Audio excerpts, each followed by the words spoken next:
मैं हूं ट्रैवलर प्रमोद गुरु। अपने चैनल में आपका स्वागत करता हूं। जैसा कि आपको पता है कि मेरे वीडियो ज़्यादातर जानकारी से भरपूर होते हैं और ये मेरा पर्सनल एक्सपीरियंस होता है, और इसीलिए मैं आपसे कहता हूं मेरा वीडियो आप अंत तक देखें और देखने के बाद लाइक करें, शेयर करें, सब्सक्राइब करें, जिससे कि बाकी लोगों को भी फ़ायदा हो। इस बार मेरे साथ टूर में साथ थे 6 यंग कपल और उनके छोटे मोटे नन्हे मुन्ने बच्चे, जो कि 2 साल से लेके और 22 साल तक थे। बहुत ही बड़ा ग्रुप था। अब की बार मेरे ग्रुप में 24 लोग थे। जैसा कि आपको पता है, मुझे बड़े ग्रुप में यात्रा करने में बड़ा मज़ा आता है। बड़े ग्रुप के अपने बड़े फ़ायदे होते हैं। एक तो बच्चे एक दूसरे से अपनी चीज़ें शेयर करना सीखते हैं, अपने विचार शेयर करना सीखते हैं। जब एक दूसरे से कुछ सीखते हैं तो उससे हर एक फैमिली का कुछ ना कुछ फ़ायदा होता है। अकेले फैमिली के साथ जाने में मुझे तो ऐसा लगता है जैसे घर के एक कमरे से निकल के होटल के दूसरे कमरे में बैठ गए हों। तो ठीक है, फैमिली के साथ भी फ़ायदा होता है, पर मुझे ज़्यादा फ़ायदा बड़े ग्रुप के साथ आनंद आता है। अगर आपके सेम नेचर के लोग हैं, जिनकी नेचर आपसे बहुत मिलती है, तो मैं तो एडवाइस यही करूँगा, ग्रुप में जाएं, बड़ा आनंद आता है। और जो इस बार का मेरा टूर था वो इतना बढ़िया था कि मेरे बच्चे और फैमिली उस टूर को नहीं भूल पाते और कहते हैं हम जब भी जाएंगे उसी टूर पे दोबारा जाएंगे। ये मेरा टूर था पोर्ट ब्लेयर। पोर्ट ब्लेयर लोग सोचते हैं कहीं हिंदुस्तान से बाहर तो नहीं है। जी नहीं, ये अंडमान निकोबार की कैपिटल है। और अंडमान निकोबार का व्यू देख रहे हैं, एरियल व्यू। अंडमान निकोबार इतना सुंदर है, इतना सुंदर है, जिसकी सुंदरता का वर्णन करने की ज़रूरत नहीं है, आप ऊपर से देख सकते हैं। ये एक एरियल व्यू है। पोर्ट ब्लेयर एक अंडमान एक यूनियन टेरिटरी है। दिल्ली से करीब 3.5 घंटे की फ़्लाइट से आप डायरेक्ट वहाँ पहुँच सकते हैं। कलकत्ता मद्रास से 2 घंटे में आप पहुँचा जा सकता है। और अगर आप शिप से जाना चाहते हैं, आपके पास बहुत सारा टाइम है, तो 68 घंटे में आप कलकत्ता या चेन्नई से शिप द्वारा भी पहुँच सकते हैं। गर्मी बहुत रहती है, ह्यूमिडिटी बहुत ज़्यादा होती है, इसीलिए मेरी एडवाइस है अगर आप जाएं तो नवंबर से फरवरी तक का टाइम बेस्ट है, लेकिन उसमें भी आपको गर्मी मिलेगी, इसलिए हल्के कपड़े ले जाएं। सनग्लास, कैप, मॉइस्चराइज़र आदि ले जाना ना भूलें। अंडमान निकोबार की बात करें तो 572 आइलैंड का समूह है, जिसमें से केवल 38 पर ही लोग रहते हैं। सभी आइलैंड पर आप नहीं जा सकते। अगर आपको जाना है तो परमिट लेना पड़ेगा। यहाँ पर ही भारत का एकमात्र वॉल्केनो, एक्टिव वॉल्केनो है, जो कि बैरन आइलैंड पर स्थित है। अंडमान और निकोबार 2 आइलैंड हैं जो अराकान माउंटेन से बने हैं। और अंडमान आइलैंड हम कह सकते हैं निग्रिटो ट्राइब, जिसमें great Andamani, ओंजे, Jarawa and Sentinelese इनका घर है। और निकोबार आइलैंड है Mongoloid tribe, champagne and Nicobari. सभी जनजातियों से तो भारत के लोगों का मिलना जुलना हो चुका है, लेकिन सेंटिनेलीज हैं जो कि अभी तक किसी से नहीं मिलते, बड़े आक्रामक हो जाते हैं अगर आप उनसे मिलने की कोशिश करते हैं। सिर्फ एक बार उनसे कांटेक्ट किया गया है, इसके अलावा जो भी लोग मिलने गए उनको अपनी जान से हाथ धोना पड़ा। इसीलिए सेंटिनेलीज को, इस जाति को अनकॉन्टैक्टेड जाति ही कहा जाता है। अंडमान निकोबार का यूज़ चोला राजाओं द्वारा भी किया गया। जब उन्होंने इंडोनेशिया जीता था तो उन्होंने इसका उपयोग किया था। बाद में डेनिश कॉलोनी बनी हम सबसे पहले, जिसका नाम रखा गया था न्यू डेनमार्क, और इसके बाद यह इंग्लैंड के अधीन हो गया। 1945 में सुभाष चंद्र बोस ने इसको जीत लिया था, लेकिन जापान की हार के कारण इसको खाली करना पड़ा और इसका नाम उन्होंने रखा था स्वराज द्वीप। ये जो आप देख रहे हैं ना, ये यहाँ की मरीन ड्राइव है। कभी पोर्ट ब्लेयर जाएं तो सुबह जल्दी उठें 6 बजे और गाड़ी लेके मरीन ड्राइव पे निकल जाएं। इतना सुंदर दृश्य आपको नज़र आएगा और आपको इतना मज़ा आएगा। जगह जगह आप आके फ़ोटो खींचें, बहुत ही सुंदर। मैं तो कह रहा हूँ, अगर कोई पोर्ट ब्लेयर जाता हो जिसने मरीन ड्राइव पे नहीं गया तो उसने पोर्ट ब्लेयर की सुंदरता देखी ही नहीं। इसलिए मौका लगे थोड़ी सी नींद का लालच छोड़ें और सुबह सुबह उठ के 6 बजे मरीन ड्राइव पे निकल जाएं। फिर उसकी खूबसूरती आप देखें। और मैं तो कहता हूँ अगर हो सके तो मरीन ड्राइव के आसपास ही होटल ले लो, तो आपको इस टूर का आनंद बहुत ही अधिक आएगा। पोर्ट ब्लेयर जाएं और सेलुलर जेल ना जाएं, ऐसा तो हो ही नहीं सकता। सेलुलर जेल का नाम ध्यान आते ही आपका खून खौल उठेगा। यहाँ पर ना जाने कितने स्वतंत्रता सेनानी अनाम जिनका कोई नाम ही नहीं है रात में भी गई, और इसकी जेल की रचना ऐसी थी कोई भाग ही नहीं सकता। साइकिल के स्पोक की तरह 7 विंग्स थी इसमें, और हर एक विंग में 693 कोठरियाँ थी, और हर एक विंग को जोड़ने के लिए पट्टे के द्वारा एक टावर होता था, और रात में उस पट्टे को अलग करते थे। और इतनी सुरक्षित कि पीछे समुद्र, इसलिए यहाँ से कोई भाग ही नहीं सकता था। शुरू में इसमें 7 विंग थे, लेकिन अब 3 बचे हैं।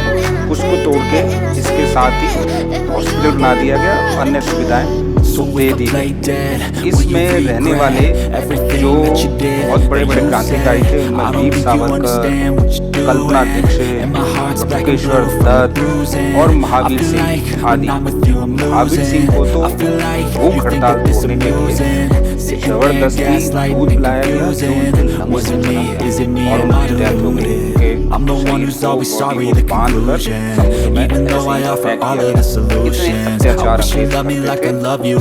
अत्याचारों की कहानी अगर आप और वो पीपल का पेड़ भी वहीं पर स्थित है जहाँ पर इन लोगों पर अत्याचार किए जाते थे, और वो उसकी गवाही अभी भी देता है। इनकी कोठरियाँ आप देख सकते हैं, ये वीर सावरकर की कोठरियाँ इतनी छोटी हैं कि आप उनमें ढंग से हिल भी नहीं सकते, और इतनी सुरक्षित कि वीर सावरकर को अपने भाई का पता 1 साल बाद लगा कि वो भी इसी जेल में बंद है। अधिकारियों की कहानी सुनकर मेरी वाइफ और ओंकार जी की वाइफ में तो बहुत ही दुख हुआ। दोस्तों, यहाँ पर जो कैदी थे उनको प्रतिदिन 30 पाउंड कोले का तेल या 10 पाउंड सरसों का तेल अवश्य निकालना होता था, और सख्ती ऐसी थी कि जिसको फांसी होनी होती थी वो फांसी की रस्सी खुद ही तैयार करता था और लोगों को दिखाया जाता था, जिससे कि क्रांतिकारियों में डर पैदा हो। इतने अत्याचार अंग्रेजों ने हमारे ऊपर किए। ये है गवर्नमेंट की चाथम सॉ मिल, आरा मिल, जहाँ लकड़ी के शतीर बनाए जाते थे।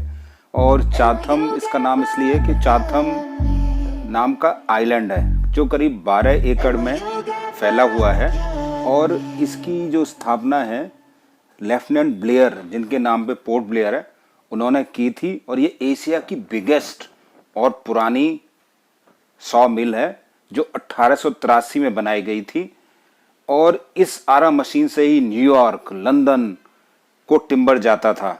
इसी लकड़ी से, यहीं की लकड़ी से इंग्लैंड के बकिंघम पैलेस में जो वुडन पेंटिंग है वो यहीं की लकड़ी की है, और उस लकड़ी का नाम है पैडॉक। एक यहाँ फॉरेस्ट म्यूजियम भी है जो आप देख रहे हैं, और ये 2006 में बनाया गया। सजावटी सामान खरीदने के लिए आप यहाँ आ सकते हैं। तो ये सामान भी सब पैडॉक लकड़ी का बना होता है, और जिनको आर्ट एंड क्राफ्ट से अटैचमेंट है वो यहाँ पर आए, अदरवाइज ना आए। ये है कॉर्बियन कोव बीच, लोकल बीच। यहाँ लोकल भी बहुत आते हैं, टूरिस्ट भी बहुत आते हैं, पर मेरे हिसाब से अगर आप हैवलॉक जा रहे हैं तो इस बीच पे आने की कोई खास ज़रूरत नहीं। अगर पोर्ट ब्लेयर आप लोकल घूम रहे हैं तो मेरे हिसाब से समुद्रिका नेवल म्यूजियम या फिशरीज म्यूजियम से बढ़िया कोई जगह नहीं है। यहाँ पर आप अंडमान निकोबार के ecosystem, plants, animal, marine life के विषय में विस्तृत जानकारी आपको मिल जाएगी। कंप्लीट डेस्टिनेशन है। अगर आपने ये देख लिया तो समझ लो अंडमान निकोबार के बारे में आपको सारा कुछ पता लग गया। कोरल के विषय में भी आपको यहाँ बहुत अधिक जानकारी मिल जाएगी। और इसके बाहर एक स्केलेटन रखा है, और वो ब्लू व्हेल का है, वो भी देखने लायक है। और भी अंडमान निकोबार की जो भी जानकारी है, जो भी वॉल्केनो है, कैसे पोर्ट बना, तो विस्तृत जानकारी यहाँ पर मूवी द्वारा भी दिखाई गई है, वो भी आप देखें। बहुत ही सुंदर है। और जो शंख वगैरह समुद्र में मिलते हैं, उनके बड़े बड़े रूप, बड़े से बड़ा शंख जो मिला है वो भी आप यहाँ पर देख सकते हैं। तो बहुत ही सुंदर है, अवश्य जाएं। और ये मंडे को बंद रहता है, कम से कम 3-4 घंटे का टाइम लेकर जाएं। और पोर्ट ब्लेयर में आप देख सकते हैं एंथ्रोपोलॉजिकल म्यूजियम। यहाँ पर जो अंडमान निकोबार में ट्राइब्स पाई जाती हैं उनके बारे में विशेष रूप से एक एक चीज़ बताई गई है। तो अगर समय है तो आप 1 घंटे के अंदर ही इसे देख सकते हैं। अगर आप जाते हैं तो देखना वर्थ है। पोर्ट ब्लेयर के पास जो बेस्ट बीचेस हैं वो चिड़िया टापू बीच हम कह सकते हैं। जैसा कि नाम है, चिड़ियाएँ बहुत मिलती हैं। डेंस फॉरेस्ट में से आप गुजरेंगे तो आपको तरह तरह के जानवर भी दिखाई देंगे। और यहीं पर एक 1.5 किलोमीटर की मुंडा पहाड़ ट्रैकिंग है, जिसे काला माउंटेन ट्रैकिंग भी कहते हैं, जो 1.5 किलोमीटर की है मात्र, लेकिन वो डेंस फॉरेस्ट में से गुजरती है तो आपको बड़ा ही मज़ा आएगा। बायोलॉजिकल पार्क है, उसमें आपको जानवर भी दिखाई देंगे। और यहाँ से समुद्र का नज़ारा बहुत बढ़िया आता है। और ये जगह सनसेट पॉइंट तो ये बहुत ही बढ़िया है। इसलिए आप देख सकते हैं कि हमने अपने टूर में जो जम के फोटोग्राफी करी है यहीं पर करी है। बहुत ही सुंदर बीच है और यहाँ पर स्कूबा डाइविंग आदि भी होते हैं, लेकिन थोड़ा सा अनसेफ है। यहाँ क्रोकोडाइल भी मिलते हैं, इसलिए जहाँ पर लिखा हो कि यहाँ ना जाएं तो आप वहाँ पर बिल्कुल ना जाएं। और फोटोग्राफी का मज़ा अगर आपने लेना है तो आप यहाँ पर दोपहर के बाद जाओ। पहले आप पूरा टापू विज़िट करो और ट्रैकिंग भी कर सकते हैं, जहाँ से समुद्र का बहुत ही बढ़िया व्यू नज़र आता है। और लास्ट में सनसेट देखो। और सनसेट के जो फ़ोटो हैं वो आप हमारे भी देख सकते हैं। सबसे ज़्यादा फ़ोटो हमने यहीं पर खींचे हैं। और बेस्ट बीचेस में मैं कह सकता हूँ यहाँ पर है। मंडे को ये क्लोज रहता है और जो बर्ड लवर हैं उनके लिए तो ये स्वर्ग है। इतनी तरह की चिड़ियाएँ मिलती हैं कि आप फोटो खींचते खींचते थक जाएंगे। तो इसलिए यहाँ पर जाना ज़रूरी है और कम से कम ना 3-4 घंटे का टाइम लेके जाएं। एक चीज़ और मैं शेयर करता हूँ, ये इतने सेफ़ हैं अंडमान और निकोबार। अगर आपका कोई मोबाइल भी खो या और कोई भी चीज़ अगर आपकी खो जाए ना तो आपको वहीं मिलेगी। हमारे दोस्त का 2 बार मोबाइल खोया और वहीं पर मिला। ये यहाँ की तारीफ़ है और ईमानदारी पूरी तरह से यहाँ पर जिंदा है। बेधड़क जाइए। ट्रैकिंग पर पानी की बोतल और खाने का सामान ले जाना ना भूलें और गाइड भी ज़रूर रख लें। ये जो आप डेंस फॉरेस्ट का रास्ता देख रहे हो ये चिड़िया टापू जाने का रास्ता है। एक चीज़ और बताना चाहूँगा, खाने के लिए पोर्ट ब्लेयर में वेजिटेरियन खाने के लिए अन्नपूर्णा और गुरुद्वारे के पास एक सरदार जी का ढाबा है जहाँ टेक अवे है, वहाँ आपको नॉर्थ इंडियन खाना मिल जाएगा। और मैं रहने के लिए बताऊं, क्योंकि हमारा बहुत बड़ा ग्रुप था तो हमने एक पैकेज ले लिया था। उसका बेनिफिट क्या होता है, खाना पीना की टेंशन ख़त्म और सब काम बड़े टाइम से और आराम से हो जाते हैं। चिड़िया टापू के सनसेट का दृश्य आप देखें, ब्यूटीफुल।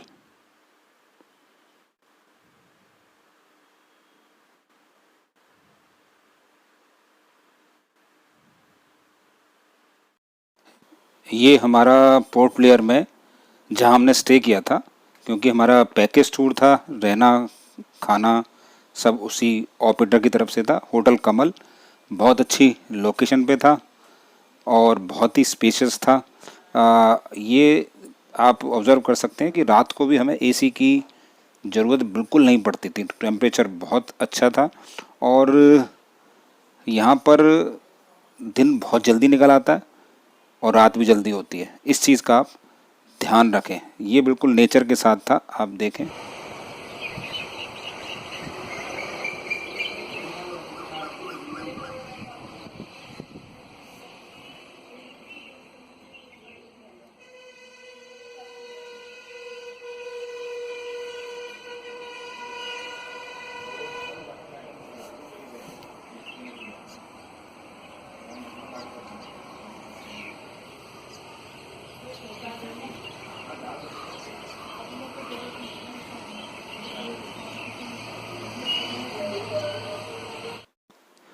खाने के लिए एक कैंटीन थी, उसमें हम साथ मिलकर सारा ग्रुप एक साथ ही खाना खा लेता था।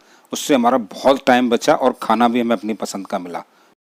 एक जानकारी मैं शेयर करना भूल गया था, जो अफ्रीकन ट्राइब्स जारवा और सेंथलीज हैं, करीब 60,000 साल से यहाँ पर रहते हैं। कैसे यहाँ पर पहुँचे ये शोध का विषय है। और मंगोलियन ट्राइब करीब 23,000 साल से यहीं पर हैं। शॉपिंग ना करें, बहुत महंगी चीज़ है। और अगले अंक में रोज आइलैंड और नॉर्थ वे आइलैंड की यात्रा।